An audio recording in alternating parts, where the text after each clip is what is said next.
In this project, we are going to build dynamic daily task management application with React. So we are going to see how to divide our project into different components. For that, we are going to learn how to structure and organize our app for maintainability.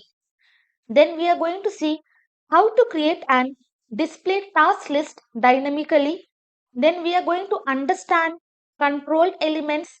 We will see how to handle forms and how to do state management. And also we are going to explore on advanced data handling concepts like how to sort the data, how to modify items with immutable data techniques. Along with this, we are going to calculate and display task matrix. And by the end of this complete project, you will be proficient in component based design, state management, and you will be able to create interactive UIs.